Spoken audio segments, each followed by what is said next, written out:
नमस्कार, स्वागत है आपका जनता टीवी में। मैं हूं आपके साथ श्वेता शर्मा। खबरों की शुरुआत करेंगे बड़ी खबर के साथ। लखनऊ से मिल रही है मुख्यमंत्री योगी आदित्यनाथ का आज का कार्यक्रम। आपको बता दें, लखनऊ से बड़ी खबर। मुख्यमंत्री योगी आदित्यनाथ का आज का कार्यक्रम सुबह 10:30 पर नायब तहसीलदारों को नियुक्ति पत्र देंगे। चयनित प्रवक्ता, सहायक अध्यापकों को नियुक्ति पत्र। स्वरोजगार लोन मेला के अंतर्गत ऋण वितरण करेंगे। 5,06,995 लाभार्थियों को 4,314 करोड़ का ऋण वितरण करेंगे। दोपहर 2 बजे कोविड प्रबंधन के संबंध में बैठक करेंगे। तो लखनऊ से बड़ी खबर, जहां मुख्यमंत्री योगी आदित्यनाथ के आज के कार्यक्रम 10:30 बजे नायब तहसीलदारों को नियुक्ति पत्र सौंपेंगे। वहीं चयनित प्रवक्ता, सहायक अध्यापकों को नियुक्ति पत्र दिया जाएगा। स्वरोजगार लोन मेला के अंतर्गत ऋण वितरण भी करेंगे मुख्यमंत्री योगी आदित्यनाथ। 5,06,995 लाभार्थियों को 4,314 करोड़ रुपए का ऋण वितरण भी करेंगे। दोपहर 2 बजे कोविड प्रबंधन के संबंध में आज बैठक भी होगी।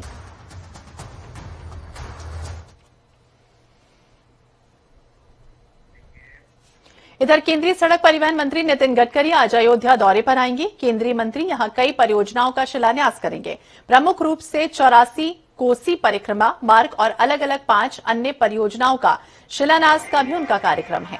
केंद्रीय परिवहन मंत्री 67 किलोमीटर लंबे रिंग रोड का भूमि पूजन करेंगे। सभी कार्यक्रम राजकीय इंटर कॉलेज के मैदान में आयोजित किए जाएंगे।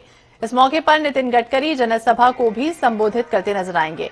बता दें, नितिन गडकरी के दौरे से पहले सांसद लल्लू सिंह ने मंगलवार को डीएम नीतीश कुमार और सीडीओ अनीता यादव के साथ जीआईसी स्थिति कार्यक्रम स्थल का निरीक्षण किया था। केंद्रीय मंत्री के आगमन के लिए जीआईसी में एलिपेड भी बना दिया गया है। पूरे नगर और कार्यक्रम स्थल को बैनर, होर्डिंग और पोस्टरों से पाट दिया गया। जीआईसी ग्राउंड में भीड़ जुटाने के लिए भाजपा के पदाधिकारियों ने पूरी ताकत झोंक दी। कोरोना की तीसरी लहर को देखते हुए कार्यक्रम स्थल पर कोरोना गाइडलाइन का पूरा पालन करने की तैयारी की गई है। और बड़ी खबर है, आपको बता दें, 5 राज्यों में चुनाव को लेकर आज बड़ी बैठक है। 5 राज्यों में होने वाले चुनाव को लेकर बड़ी बैठक।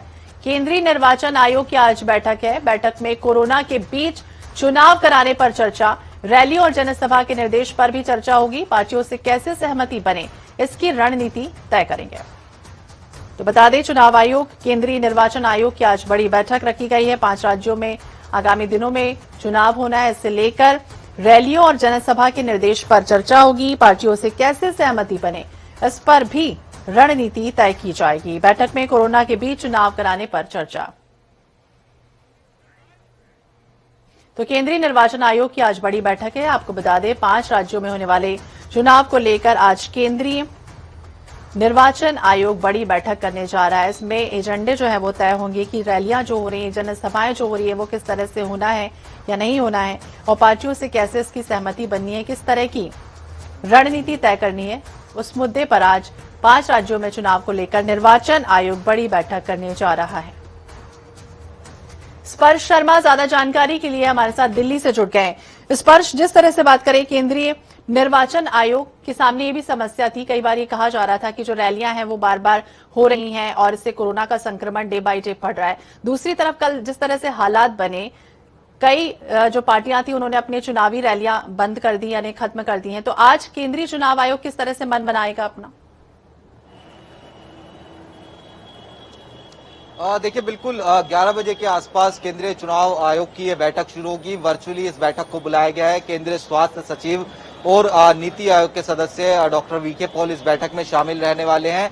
और जो स्वास्थ्य सचिव है उनकी तरफ से एक प्रेजेंटेशन दी जाएगी कि किस तरीके के हालात फिलहाल इन 5 राज्यों में जो है कोविड को लेकर देखने को मिल रहे हैं, वैक्सीनेशन की किस तरह की स्थिति जो है इन 5 राज्यों में देखने को मिल रही है। उस आधार पर चुनाव आयोग कहीं ना कहीं फैसला लेता हुआ नजर आएगा कि किस प्रकार से चुनाव कराने हैं या फिर किस प्रकार की जो रिस्ट्रिक्शंस है वो आज जो चुनावी रैलियां हैं उसके संदर्भ में लगानी है।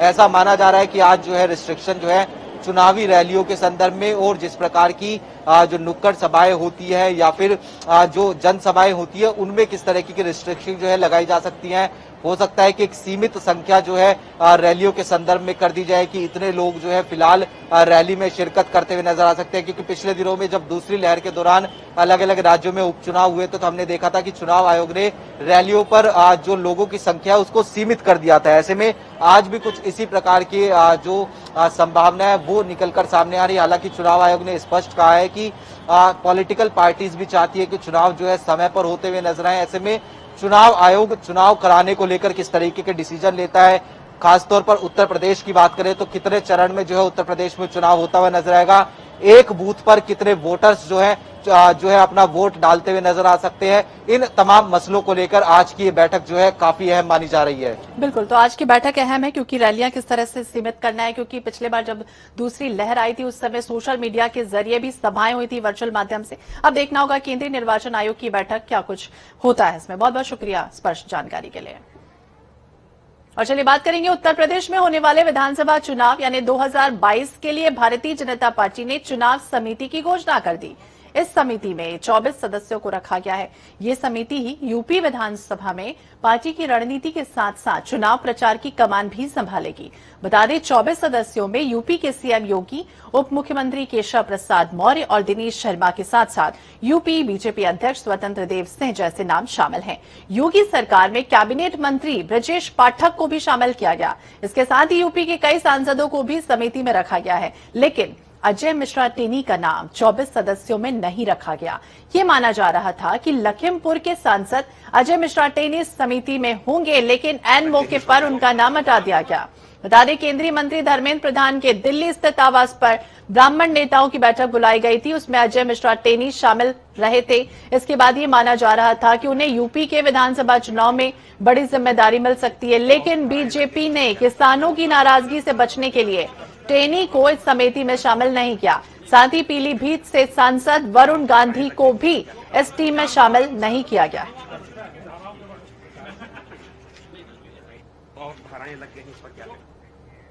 इधर मुजफ्फरनगर में 5 लाख रुपए और बच्चों की शादी कराने का लालच देकर ईसाई बनाने के प्रयास का मामला सामने आया। यूपी में धर्म परिवर्तन को लेकर बने नए कानून के तहत दोनों महिलाओं के खिलाफ केस दर्ज हुआ। वहीं मंडी थाने के एसएचओ पंकज पंत के अनुसार दोनों के खिलाफ बॉबी नामक महिला ने केस दर्ज कराया था। उसने आरोप लगाया है कि दोनों महिलाओं ने ईसाई धर्म में परिवर्तन पर 5 लाख रुपए देने का ऑफर दिया था। उन्हें ये कहा गया था कि उनके बच्चों की शादी ईसाई धर्म के अनुसार करा दी जाए। धर्म परिवर्तन के प्रयास की खबर मिलने पर कुछ हिंदूवादी संगठनों के लोग थाने पहुंच गए और दोनों महिलाओं पर कड़ी कार्रवाई की मांग करते हुए प्रदर्शन करते नजर आए। वहीं पुलिस के अनुसार 4 दिन पहले इलाके में शांति भंग की आशंका में महिलाओं को पकड़ा गया था, लेकिन बाद में रिहा कर दिया गया।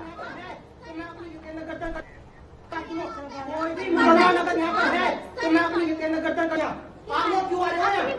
क्यों आ रहे हो यहाँ?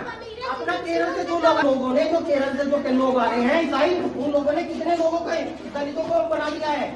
मेरी बात सुनो। इधर अपर मुख्य सचिव चिकित्सा और स्वास्थ्य अमित मोहन प्रसाद ने बताया है कि पिछले 24 घंटे में प्रदेश में 13,78,906 कोरोना टीके की डोज दी गई। वहीं प्रदेश में 18 साल से अधिक आयु वाले 12,93,95,069 लोगों को पहली डोज दी गई है, जो इस आयु वर्ग के लोगों का 87.7% है। दूसरी डोज 7,54,36,155 लोगों को लगाई गई, जो 18 साल से अधिक आयु वर्ग के लोगों का 51.17% है। अब तक 18 साल से अधिक लोगों को कुल 20,48,31,224 डोज दी जा चुकी है। अपर मुख्य सचिव ने बताया है कि 15 से 18 साल के बच्चों को अब तक 4,60,237 वैक्सीन की पहली डोज दी गई।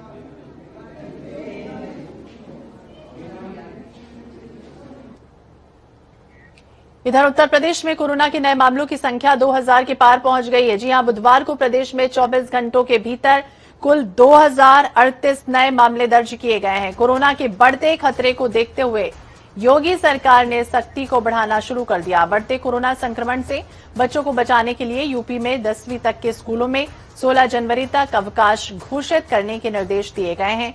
इससे पहले कक्षा 10वीं तक के सभी सरकारी और प्राइवेट स्कूलों में मकर संक्रांति यानी कि 14 जनवरी तक छुट्टी का ऐलान किया गया था। सीएम योगी ने निर्देश देते हुए ये कहा कि कक्षा 10वीं तक के सभी विद्यालयों में 16 जनवरी तक अवकाश घोषित किया जाए।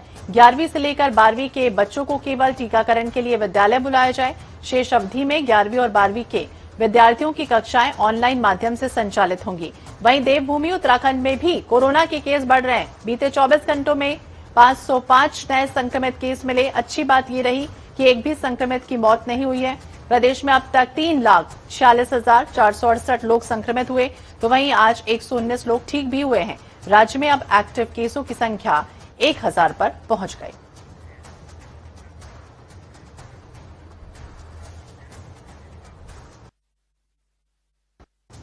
ज्यादा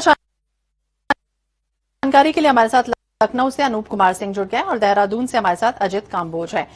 जिस तरह से बात करें लखनऊ, अनूप, कोरोना के मामलों में लगातार इजाफा हो रहा है और इसको लेकर स्कूलों में भी कुछ गाइडलाइन जारी की गई है। प्रशासन की तरफ से क्या कुछ सख्ती?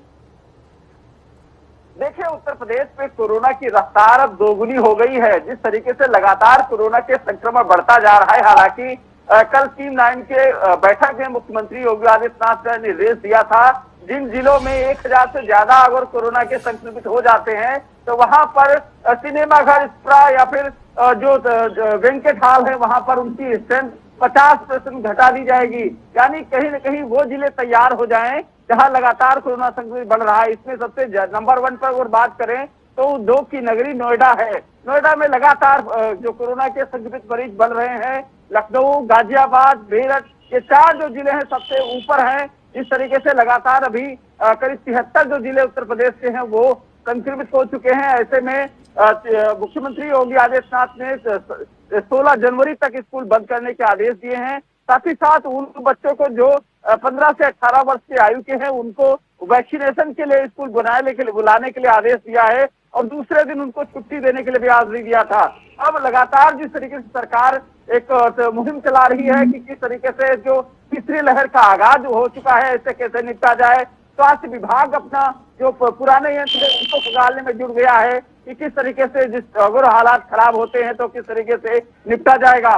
तो यह कहा जा सकता है कि जिला प्रशासन से लगाकर जो सरकार तक सब सक्रिय हो चुकी है कि जो कोरोना के संक्रमण जिस तरीके से दोबारा तीसरी लहर में फैल रहा है उसको किस तरीके से काबू पाया जाए, वो तमाम उपाय किए जा रहे हैं। जी, तो कैसे काबू पाया जाए? तीसरी लहर अब आ चुकी है, इस पर उपायों पर चर्चा होगी। वहीं हमारे साथ देहरादून से अजित काम्बोज भी जुड़े हुए हैं। जी, जिस तरह से बात करें तीसरी लहर और इससे निपटने के लिए क्या कुछ खास तैयारियां, प्रशासन की बात करें तो क्या कुछ तैयारियां और दूसरी तरफ लोगों की क्या कुछ प्रतिक्रिया?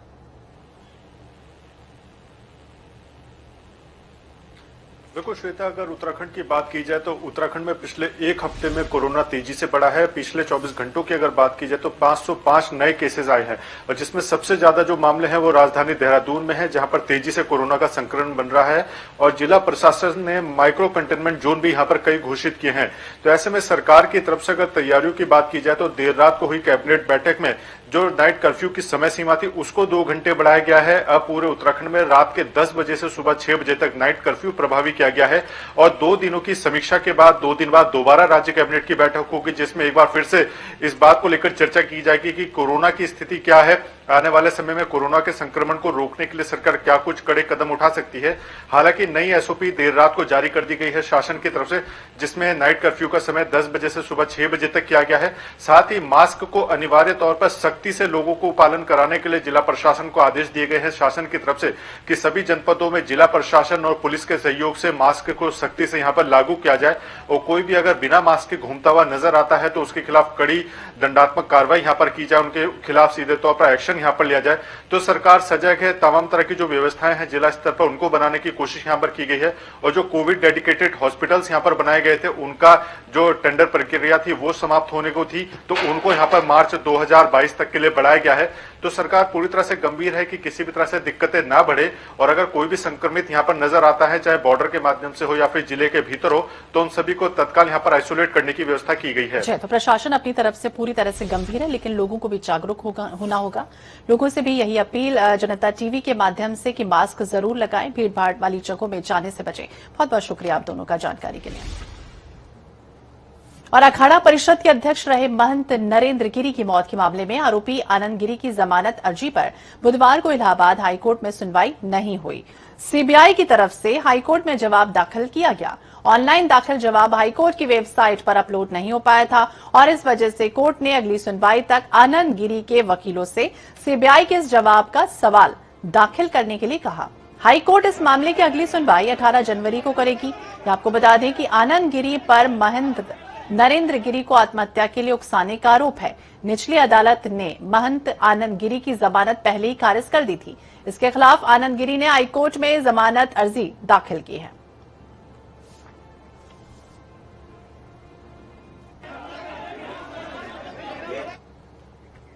इधर उत्तर प्रदेश माध्यमिक शिक्षा सेवा चयन बोर्ड ने प्रदेश के सहायता प्राप्त माध्यमिक विद्यालयों में प्रधानाचार्य भर्ती 2011 के तहत गोरखपुर, मुरादाबाद और मेरठ मंडल का परिणाम 10 साल बाद घोषित कर दिया, जिसमें गोरखपुर में 50, मुरादाबाद 42 और मेरठ मंडल के सर्वाधिक 84 स्कूलों को प्रधानाचार्य मिले हैं, जबकि इसी विज्ञापन के तहत कानपुर मंडल में प्रधानाचार्यों के 110 रिक्त पदों के लिए साक्षात्कार 20 जनवरी के बाद शुरू होने की संभावना है। इससे पहले चयन बोर्ड ने 29 दिसंबर को चित्रकूट, बस्ती, फैजाबाद मंडल के कुल 100 पदों का परिणाम घोषित किया था। घोषित परिणाम में कई अभ्यर्थी ऐसे हैं जिनका चयन सेवानिवृत्ति के कई साल बाद हुआ है।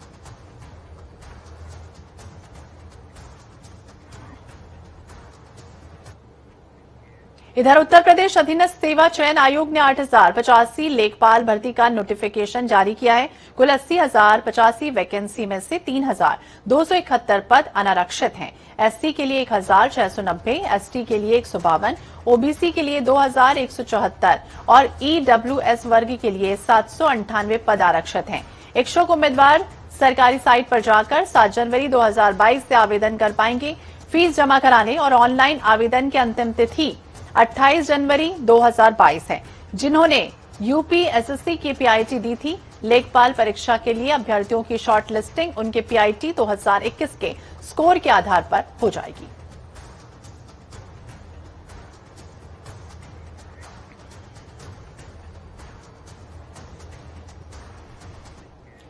इधर उत्तरकाशी में बीजेपी की विजय संकल्प यात्रा में देश के रक्षा मंत्री राजनाथ सिंह और सीएम पुष्कर सिंह धामी शामिल होंगे। वहीं रक्षा मंत्री के प्रस्तावित दौरे को लेकर भाजपा कार्यकर्ता और जिला प्रशासन ने सभी तैयारियां पूरी कर ली हैं। पार्टी के राष्ट्रीय नेता राजनाथ सिंह लमगांव, जोशियाड़ा मोटर मार्ग के निकट स्थित मैदान में भाजपा की ओर से जनसभा को संबोधित करेंगे। पुलिस की ओर से उत्तरकाशी और जोशियाड़ा स्थित जनसभा स्थल में सुरक्षा के पुख्ता इंतजाम कर लिए गए हैं। इसी दौरान सीएम धामी जनपद की कई विकास योजनाओं का लोकार्पण और शिलान्यास करेंगे। वहीं संभावनाएं जताई जा रही कि कार्यक्रम के दौरान सीएम उत्तरकाशी के लिए कुछ विशेष घोषणा भी कर सकते हैं।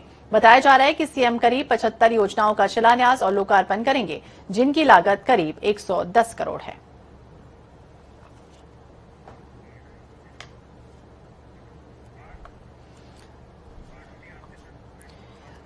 उत्तरकाशी से हमारे साथ सुभाष ज्यादा जानकारी के लिए जुड़ गए हैं। सुभाष, जिस तरह से बात करें, आज बीजेपी की विजय संकल्प यात्रा और मुख्यमंत्री धामी कई घोषणाओं की सौगात भी कर सकते हैं, जिसकी लागत करीब 110 करोड़ है। क्या कुछ जानकारी, क्या कुछ तैयारियां सुरक्षा के लिहाज से?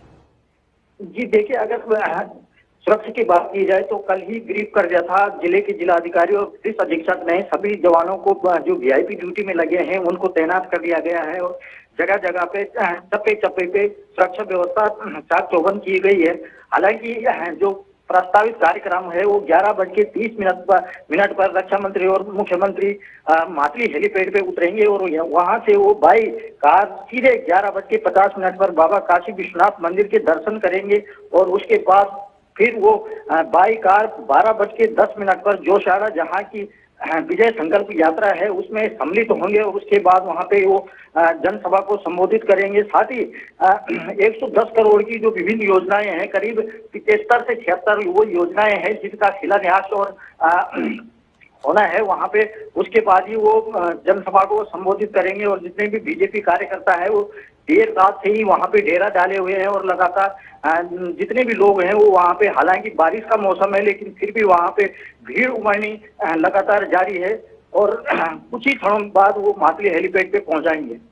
तो 11:30 का वक्त रखा गया है। देश के रक्षा मंत्री राजनाथ सिंह और मुख्यमंत्री पुष्कर सिंह धामी कार्यक्रम में शामिल होंगे। बहुत बहुत शुक्रिया जानकारी के लिए सुभाष।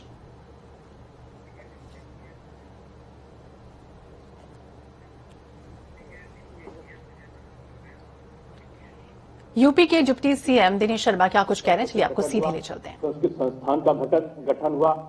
छात्रावास जो बालिकाओं के लिए संस्कृत का बनेगा, उसमें बालिकाओं को फ्री में रहने की भी, खाने की भी, संस्कृत का अध्ययन करने की सुविधा मुफ्त में प्राप्त होगी। उसके लिए सारे आदेश निर्गत होकर उसकी प्रक्रिया प्रारंभ हो गई। सभी संस्कृत विद्यालयों में भी जो उनका जीर्णोद्धार की प्रक्रिया है, जो पुराने जीर्ण में विद्यालय हैं, अनुदानित भी हैं या सरकारी हैं, उनके जीर्णोद्धार की मरम्मत की प्रक्रिया बड़ी तेजी के साथ में प्रारंभ हुई है। और इन सारे कार्यों को संपादित करने का जो आधार बना है वो सरकार की एक नेक नीति और शिक्षा के प्रति एक संवर्धन की नीति रही है। आज मुझे खुशी है कि संस्कृत का अध्यापक भी अब उसको आज तक मृतक आश्रित का लाभ नहीं मिलता था। पहली बार हमारे उत्तर प्रदेश सरकार ने संस्कृत अध्यापकों को मृतक आश्रित का लाभ दिया है। पहली बार संस्कृत अध्यापकों को भी माध्यमिक या अन्य अध्यापकों की तरीके से राज्य शिक्षक पुरस्कार के अंतर्गत उनको न केवल एक बड़ी राशि भी दी जाती है, बल्कि 2 साल का जो उनका सेवा विस्तार है उसका लाभ भी वर्तमान सरकार के द्वारा संस्कृत अध्यापकों को दिया जाना प्रारंभ किया गया। और यही प्रक्रिया विद्यार्थियों के बारे में भी हुई। तो संस्कृत के विद्यार्थी आज प्रथम श्रेणी में उत्तीर्ण होते हैं मेरिट के आधार पर। तो जैसे माध्यमिक शिक्षा बोर्ड के विद्यार्थियों को मेरिट के आधार पर 1 लाख रुपया और उनके द्वारा बताई गई गौरव पथ का सड़क का निर्माण उनके नाम से, और साथ में उनको टैबलेट देने का जो अभियान था वो भी अनवरत रूप में अब संस्कृत के विद्यार्थियों को भी प्राप्त होता है। कहने का तात्पर्य यह है कि सरकार ने। और इसी के साथ इस बुलेटिन में फिलहाल इतना ही। बाकी अपडेट्स के लिए आप देखते रहिए जनता टीवी। नमस्कार।